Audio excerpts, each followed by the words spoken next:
Hello, Villa fans and football fans. Welcome back to B6 and Beyond with myself and Ben. Ben, how are you? Yeah, all good, mate. How are you? I'm very good, thank you. So, from the last episode, there's a few things to talk about. Not a lot in the Villa front, but we'll get into a couple of Villa things there. So, John McGinn is the first sort of highlight of the day. Talk to me. Where were you when you first found out, and how did you react? Oh, don't, mate. I was literally just pulling into work, got the notification through on my phone. Like a lot of Villa fans, I have Villa Report probably on the notifications on from X, and yeah, I seen John McGinn linked with a move to Everton, and that was obviously very quickly squashed by the links. So, how did you feel about it? Yeah, it was a weird situation. I think trying to think where I was. I think I'd woke up and I was at work and I sort of get the notification from my phone. Similar to you, I think it was Villa Report as well. I'd seen a couple of things about player movement. Saw John McGinn being one of the names mentioned, and I was like, it's a bit strange, surely not. And as you say, sort of shot down straight away by Jacob Tanswell, just to say we're not letting him go, which is what we want to hear. Yeah, it's a really weird one because you would think any other player coming towards the age that John McGinn is, if the right fee come in for them, clubs would entertain it. But I think it's more than what the fee would be with McGinn. You know, he completely epitomises and embodies Aston Villa Football Club. You know, he's been with us on that ride from the Championship all the way to, Champions League football, and to let him go. The only time I want to see McGinn exit this football club is when he's run his contract down and the club and him are happy to part ways with a golden handshake and just say thank you for your service, and then allow him to go to Celtic. That would be my ideal exit for John McGinn from Aston Villa. I just think we'd lose too much to let him go. Yeah, definitely. I think you mentioned in the previous episode the word legend, and how obviously for yourself it would be, for someone to be a legend they have to win a trophy, and this is what we talk about when we talk about Martinez. For me personally, I think John McGinn will go down as a Villa legend. Yes, he's not necessarily won trophies that are big trophies. However, we're talking a playoff final goal. He scored a goal in the game against PSG that sort of got us back into it. He's always been there, and he's been, as much as I think a few people sort of were a bit concerned when he was made captain over Tyrone Mings, he's stepped up when needed, and in the big games, it's him who makes the difference. And in terms of that, he's made himself a legend at Villa. And like you say, he's been there from the Championship to the Champions League, and that's something that not a lot of players can say. You've got likes of Jamie Vardy who can, Mahrez maybe when he was sort of at Leicester, but other than that, it's a fairy tale story really. And like you say, at his age, yeah, right, if you got 30, 40 million, you think, oh, it's a bit tempting, but you're not just losing the player he is, you're losing that character and your captain. I think it's moments in time, isn't it?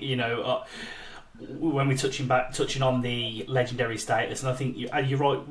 What everything you've just said there is absolutely bang on. It is a moment in time. Him and Tyrone Mings, for example, you know, they will go down in legendary status for what they've achieved at Aston Villa, and they've not just done it over a short period of time. They've been with us for a long, a lengthy period now. So yeah, I would definitely agree with you on that point. I would put him down in the legend status myself. So definitely can't let him go. The only argument I can see from some fans, because football is a game of opinions. Not that we'll go into another opinion that I don't like in a bit, but yeah, on John McGinn, you get some fans that just don't like him, and I understand their viewpoint in terms of what is John McGinn's best position. Because I'll be honest, I don't think I could tell you. Is it centre mid? Is it right, like off the right, off the left? Is it just beyond the striker? I wouldn't know, but I just know when Aston Villa look good, it's usually when John McGinn's playing well. Definitely, completely agree. And I think, funnily enough, obviously you mentioned what is his best position, and sometimes that's a luxury to have. Just someone who, when we've had our defensive struggles, he's played in the sixth role. I mean, he's played left back for us at the start of the season in the cup. He's played in the cup before with us at left back. He's played in Europe. Wherever you ask him to play, he plays there. And I think that's sort of credit to him for that, but also it's that sort of Scottish man inside of him, that sort of never say die attitude of wherever you want me to play, I'm willing to play. And I think, like you say, that's irreplaceable. Mm-hmm. Yes, you can go out and replace him with a flashy £70 million player, but you're not going to replace the character that is John McGinn. Right. So Ollie Watkins, I'll let you kick off the Ollie Watkins piece. Yeah, so obviously there's been David Ornstein a couple of days ago actually on the Athletic podcast spoke about Ollie Watkins, and he's come out and said that the viewpoint that he's heard from Villa is he's untouchable basically. They're not going to entertain anything. They're not interested in entertaining any sort of offers. I mean, obviously we've heard this before with Villa. We sort of heard things with Duran saying he was untouchable and then he went. We've heard it with Moussa Diaby when he left as well. Sort of these players. I think we've said it ourselves, haven't we, about Villa? We're at a stage where if the right money comes in, any player could leave. But I think it's good to hear. It's definitely something. I think we spoke about it. I know if anybody's seen the TikToks on Ben's channel, the TikTok of me saying who was better players, who I'd replace Ollie Watkins with. There was a few comments as to surely this player's better, this player's better. The players were better, but would I replace him with Ollie Watkins? No. And again, similar to John McGinn, you're not just losing a goal scorer, you're losing a character and you're losing an assist player. So it's good news to hear from David Ornstein. I'll let you have your say on it now, Ben. Yeah, I'm a big Ollie Watkins fan, and I never hide that. I think the thing that really irritates me, and I try never to swear on the channel because I don't agree with that, because we could have to keep listening. But one thing that really grates on me is certain Villa fans' opinions on Ollie Watkins, and I appreciate everyone has an opinion, but this guy is our top goal scorer in the Premier League for a reason. He has averaged over 15 Premier League goals over the last 3 seasons. And he's getting assists with it as well. Like I've said multiple times, and I won't bang the drum too much, but my opinion is he's a fantastic footballer. He works his absolute knackers off, runs himself into the ground every single game. He's always in the right area. Yes, he misses chances, and that is the reason why a small minority of fans dislike him, because he misses a lot of big chances. But again, we've gone over it, but all the big players, all the top strikers miss chances. Erling Haaland misses chances. Mo Salah misses chances. I said it on the last episode. If he's in that category with those players because he's getting those chances, that shows and tells me that he's doing something right. I think next season he's going to have a fantastic season for Villa personally, and I think he will fire us up the league, and I think he'll go to the World Cup with England next year and do really well. That's my prediction for next season with him. Yeah, I completely agree with you, Ben. I think it's good that you've touched upon, obviously, the small minority of fans, let's say. Like I say, I was reading through the comments on the video that we sort of posted, that you posted on TikTok, and obviously the comments is a scary place anyway, but there's a few Villa fans in there saying, I'm a Villa fan, but has he ever seen Watkins play? And it's like, well, have you ever seen Watkins play? Because if you speak to 90% of Villa fans, whether they like him or not, the one thing they won't fault is him as a person, his characteristics, and how good he is. Like I say, I think a lot of Villa fans, we need to remember we're in a good moment at the moment. We don't need to get caught up in that. Mm-hmm. If we get rid of a player like Watkins, if we get rid of someone like McGinn, for example, these players, just because the money comes in, that could be the start of a decline. We need to think about these sort of things. Just because he's not, I mean, he's not a world-class striker, depending on what your sort of definition of world-class is. Obviously, myself, I'd say sort of top 3, top 5 in your position. He's not a world-class striker. He's not a world-class footballer. But in terms of, like we've said it before, what he brings to Villa is irreplaceable.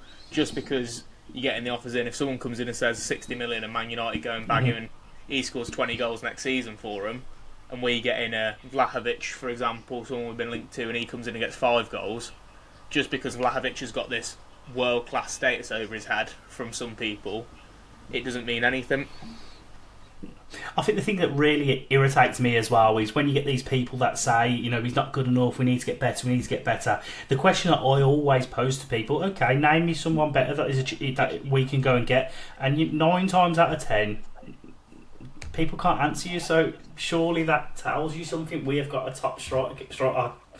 Honestly, yeah, it's one of them, isn't it? I think that's the thing. And like we said in that video, it was the question that was posed. If you've not seen the video, the question that was posed to me was, speak when you hear a player you'd replace Ollie Watkins with. And there was a few names that Ben shouted out. There was people like Osimhen, people like that, who a lot of the comments were like, this is ridiculous, how has he not said it after Osimhen? And people like, Osimhen's signed a contract in Turkey at the moment. For start, don't get me wrong, I think Osimhen's a brilliant player and I think he's a very good player. But we're talking about someone who you're going to replace, like you say, averaging 15 goals a season. You're not going to replace him with someone who's never played in the Premier League before. You're not going to replace him with a Benjamin Sesko who's 21 years old and has had a half-decent spell in Germany. In terms of better players, there are better players out there. I could name probably 10, 15 strikers better than Ollie Watkins in Europe. But in terms of those 10, 15, how many of them could actually go and get you 15 goals in the Premier League? I also think the money that we would need to spend to go and replace Ollie Watkins, we could do with putting it into other areas of the squad. That's my opinion on it. I just think it's an area that isn't broken. Why try and fix it? You know, there's definitely other areas that we can look to improve on. Right-sided centre-back, right-back, just to name a couple. Right wing, 100% need a right winger. They're three positions I would be looking at buying before I go for Watkins, and that's not me saying Ezri Konsa's a bad player either, by the way. That's just me saying we need another right-sided centre-back, obviously with Disasi going and Diego Carlos being sold in January. Anyway, moving on to the next bit. The Douglas Luiz links that don't seem to be going away. He's obviously been linked with a move to, I believe, Everton as well. Where's your head at with that, Dougie? Potential return to Villa? I don't see a world where it's a bad move, if I'm honest. I think, listen, we spoke about this briefly in the last podcast when I said about sort of my realistic signings who I could see coming through the door. Monchi's said himself, a player like Douglas Luiz coming back to Villa, he's still at an age where he's not past it. He's had one bad... It's not like a sort of the Grealish that we talked about, where Grealish is 30 and he's had a bad season. He's 30 years old, Grealish. That could be the start of a dip.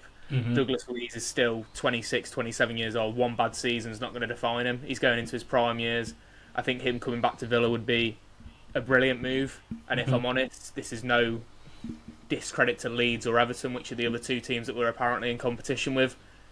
For starters, I think he would always pick Villa. If Villa are there, he's always going to pick us. Mm-hmm. He's said so many times how much he loves Villa. But even if the offers are better from an Everton or Leeds, respectfully, there's no point in him going there. We're going to talk about Leeds sort of a bit later on, potentially, in the Beyond section, but I just think in terms of where we're at the moment, and in terms of a player like him coming back, yes, okay, we've got Onana, we've got Kamara, McGinn's there as well, but he's definitely a player who, for me, the Villa fans would love having back. I've not seen a single person say no to getting him back, which says a lot. So yeah, I'm fully with you. I would take it, but I would like us to explore the. I read earlier that we're looking at a potential loan to buy option, which I think would work well for Villa, especially with, say, Barkley's got a year left on his contract. I would love us to look at exploring getting Barkley out of the club, and that's not to say I dislike Barkley. I think for what we bought him for, I think what we got out of him last season, I think he was actually a decent signing. But I do think if we can move him on, and I think, to be honest with you, I won't be surprised if someone like a Sunderland or a Leeds would potentially look at him, but that's another topic. So I think it might be a good opportunity now to potentially move on to the next piece about Villa, which is the final piece about Villa. Where do you think the plan, or what do you think the plan is? Sorry, for the two signings that we've made. So that's Zepaquino, Redmond, and also Yasin Ozcan. Yeah. So obviously, it's two players that I'm excited to see what's going to happen with at Villa. Obviously, I think a lot of people have sort of spoke about. I can't pronounce his name. The striker, Zepaquino Redmond. Yeah, Zepaquino Redmond. Obviously, a few people have said about him being maybe a John Duran regen sort of thing. I think that's completely out the door. I think it's a case of integrating him slowly. I don't think we'll see much of him this year, if I'm being honest. I think we might see him in sort of cup games or the last 10-15 minutes of Europa League games if we've sort of got the result sort of in the bag. I can't see him being much of a feature, if I'm being honest, but from what I've seen, he looks a good player. I'm not going to stand here and say I watch Eredivisie every week and I've seen him play, but from what I've seen, he looks good. He looks strong, physical, a player that definitely potentially could even be the up and comer for challenging Watkins and taking over from Watkins that we thought Duran would be. As for Yasin Oshan, I think that'll be a different one. I think we could see a lot of him this year. I mean, he's got a lot of experience at that age, 18 years old, and he's played 93 games in Turkey and 1 game for the first team already, the international team. So he's a player that we definitely could see a lot of this year. Hopefully not for the wrong reasons, touch wood. Hopefully it's not a case of an injury or something, that's the reason he's coming in. But he's definitely someone who I think we may be looking at getting involved as soon as possible, sort of starting and playing 90 minutes in the cup games, the early stages definitely.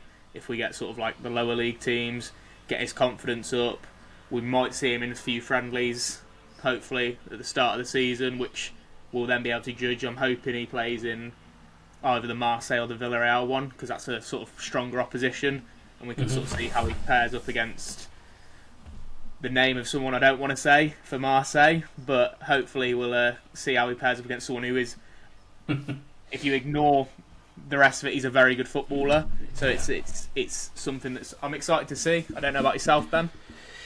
Yeah, to be fair, I echo your thoughts. I wouldn't be surprised if Redmond potentially gets sent out on loan. I would imagine so. That or I don't think he's quite ready to be right in around the first team from what I've seen. That's just my opinion. He looks a little lightweight.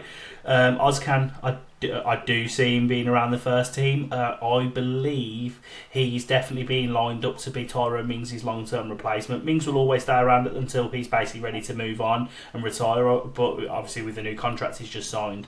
But the good thing about Ozcan, he can play left back, he can play centre back. They do say, obviously he has been playing left back predominantly during his time in Turkey so far. But what I was reading when he joined Aston Villa was the long-term plan for him is to go into that left-sided centre-back role. He just was playing for his team. I can't remember the name of the team now. He was playing for his team at left-back, so basically he could get experience in the first team. So it's also, to be honest with you, that one really excites me. I'm looking forward to seeing him. I think that speaks levels though as well. The fact that, as you say, he's playing out of position to get experience, and he's played 93 games. I'm not sure how many of them are out of position, but even if it's half of them, if you're playing 50 odd games out of position and you're getting a call up to the first team at 18 years old, you've clearly got something. Yeah. And to be honest with you, the thing I love about him as well is how involved he's been. Ever since he signed, he's said about how much he's looking forward to playing for Villa. I know I get liking posts and stuff doesn't mean anything, but you can see he's involved in that sort of thing. He's been liking posts since January about Villa results, things like that. Like, it shows he's ready to join the team, and that's what we want at Villa. We spoke about McGinn's character earlier. We want players who want to play for the club, and that goes a lot further than anyone who's capable of rainbow flicking 11 players and volleying at the top corner from 30 yards out. Yeah, I haven't told, because this is actually, believe it or not, guys, this is the first time me and Corey have actually spoken about Yasin Ozcan, and the whole time we've been speaking.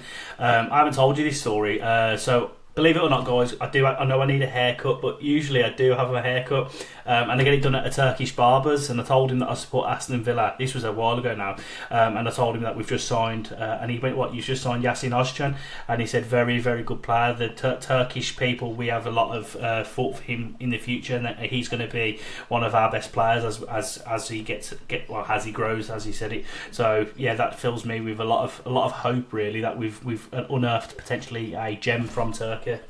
Yeah, definitely. And I think especially the sort of defensive role, you don't see many of them. I mean, we talk about Dean Huijsen, who is obviously at Real Madrid at the moment. He's a rare breed in terms of these sort of young defenders coming through. There's not a lot that you end up seeing playing sort of at that top level and becoming things. It's normally the wingers and stuff that get the starlight, and again, hopefully it's a case of he can just slip under the radar for us, but also be at that top level. Yeah. Right, should we move on to the beyond then? Let's move past Aston Villa now and let's talk about the ongoings outside of Aston Villa. And I think the great place to kick off now for me would be talking about Sunderland, because they are having an absolute storming window, and the investment, obviously we're all aware that they've sold Joe Bellingham to Borussia Dortmund, which has given them a bit more flexibility in the window. Sunderland, for me, are doing absolutely everything to give them a chance of survival. Obviously, this comes off the back of the announcement today that they are going to be signing Simon Adingra from Brighton on a 21 million euros fee. That, for me, is a brilliant signing. Adingra is very, very underrated. I like him so much. He's quick and so direct. He's, what can I say? Habib Diarra as well. That signing, 31.5 million. I know it's a steep fee because a few of the other teams that were interested in him were looking around 20 million euro mark that were trying to pay for him, but he's a top player. Yeah, I mean, it shows that Sunderland aren't here to have a kick about. They want to try and cement a place in the Premier League. And like I say, I think the one that really stood out for me was the Adingra deal. It came out of nowhere today that it was happening. I mean, don't get me wrong, if there's any Sunderland fans watching, you might have known for a couple of weeks, but for myself, and I don't know, I can't speak for Ben, but this was the sort of first I'd heard of it, and it's all been... And I think the thing I like about the way Sunderland have done things is you're hearing links and rumours, and then the day after it's done. It's really good business. I mean, like I say, Adingra, I'm the same as you. I love him. I think he's a great player. He's young as well. My only concern with Sunderland's business, if I'm being honest, is just the fact they've signed a lot of African players, and obviously AFCON coming up this season. Hopefully, for their sake, they're in a good position come Christmas time in January where AFCON takes place. Otherwise, a lot of these players, like you say, Diarra, who has looked impressive. He obviously scored against England the other week for Senegal as well. He looks really good, but players like him and Adingra are probably not going to be there for a while. Obviously, they've signed... I couldn't tell you the name of him, but the Mozambique lad. He probably won't be going to AFCON, which is a good thing for them. But again, that was £21 million. The money they're spending, it's a lot of money. But I've spoke to a lot of football fans about this. So for those of you who don't know, I live in Leeds. I've just finished uni, so obviously I've sort of got a connection with the Leeds fans up here. And I spoke to a lot of them and said the year that we stayed up was... we spent 150 million, and that was just to stay in the Premier League. You have to spend that sort of money, and Sunderland are doing really smart business. Leeds, on the other hand, Sean Longstaff, he's not a bad player.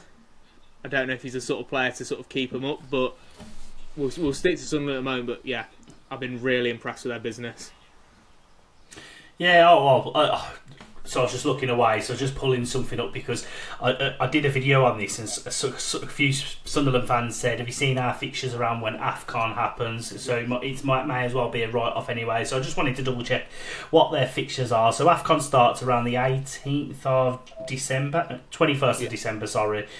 So they potentially could miss Leeds at home, which is a massive fixture. Yeah. Man City at home, which is a write-off. Spurs away, write-off. Brentford away. They should be looking to potentially pick up points there. And then potentially Crystal Palace at home on the 17th of January, and that would be the whole tournament. So,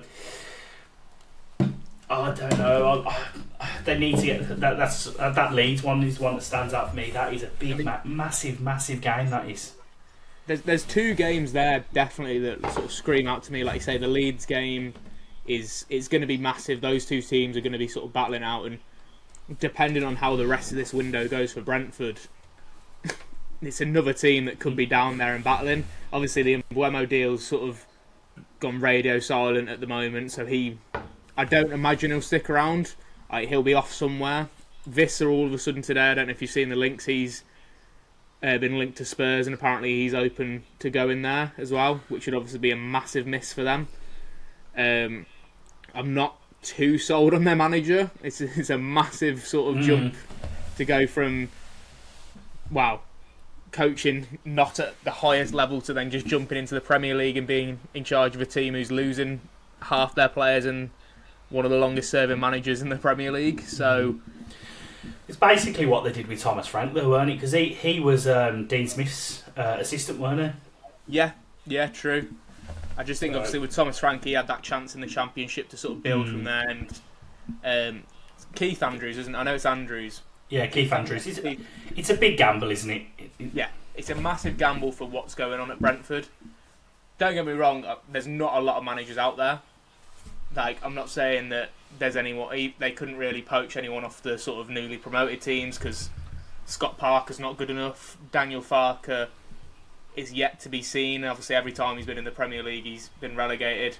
And the Sunderland manager, he's new to the Premier League as well, so it wouldn't be worth trying to poach off them sort of teams. And the teams around them, they're not going to get anyone. They're not going to get a Nuno off Forest. Obviously, he's signed a new deal. They're not going to get the Brighton manager. They're definitely not going to get an Emery or anyone like that. So it's...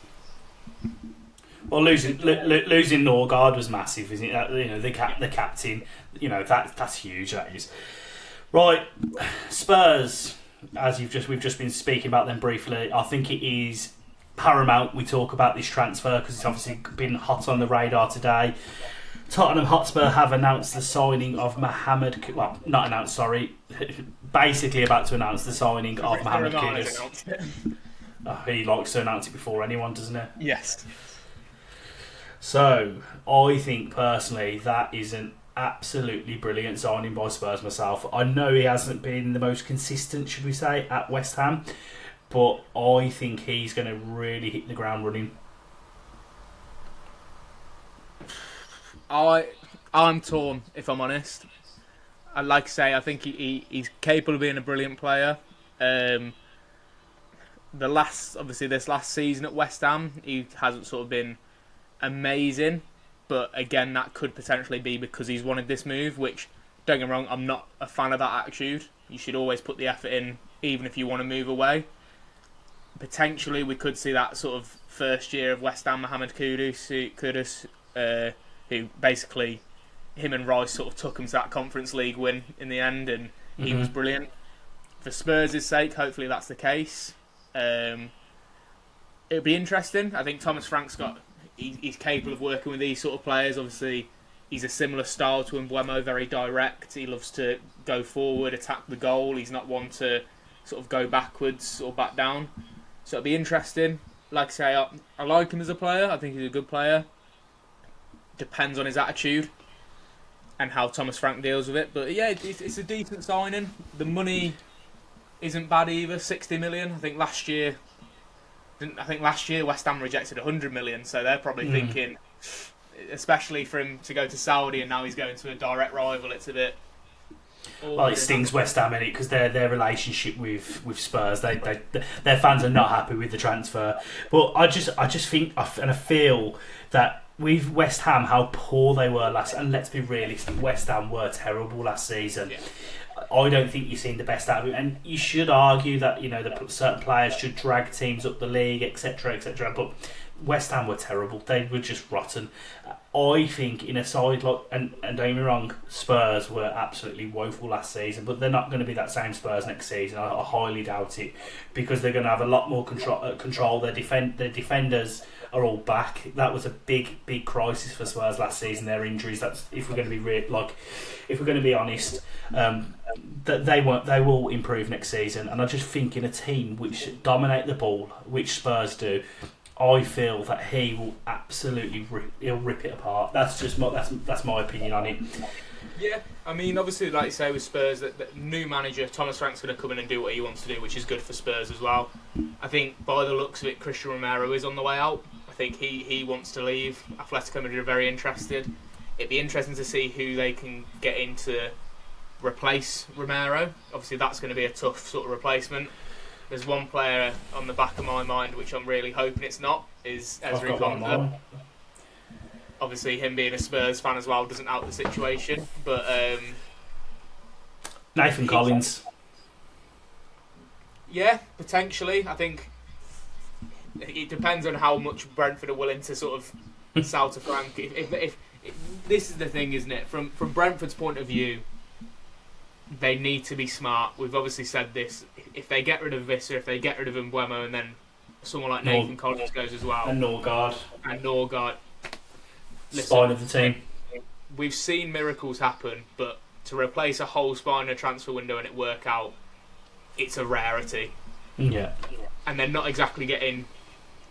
Don't get me wrong, if Mbeumo and Visser go, they'll get good money. Collins, you're probably looking at 20, 30, that sort of area, just because he's a centre-back and he's not one of the sort of standouts in the Premier League, but he's a decent player.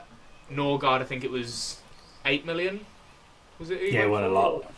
So they've got the money there, but it's still not a lot of money to replace a whole spine.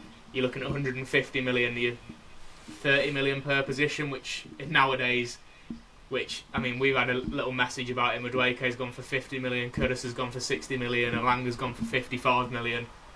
You're going to do well to get a good player for £30 million in this window. Yeah. So on that note, if any Villa fans have an idea of a right winger that we can get that's not that kind of fee, and just for any clubs out there that are currently watching that, Villa have got a really good right winger. His name's Leon Bailey. Go watch his 23-24 highlights, and trust me, 50 million. I know I joked about that on TikTok, but honestly, if we could get that Leon Bailey back from that season, we've got a gem on our hands. But he's never going to get back to that, is he? I highly doubt. Unfortunately not. No, I don't. Right, I think on that note, I think we'll knock it on the head there. Thank you for watching. Don't forget to hit the subscribe button, and go follow us on TikTok. Yep.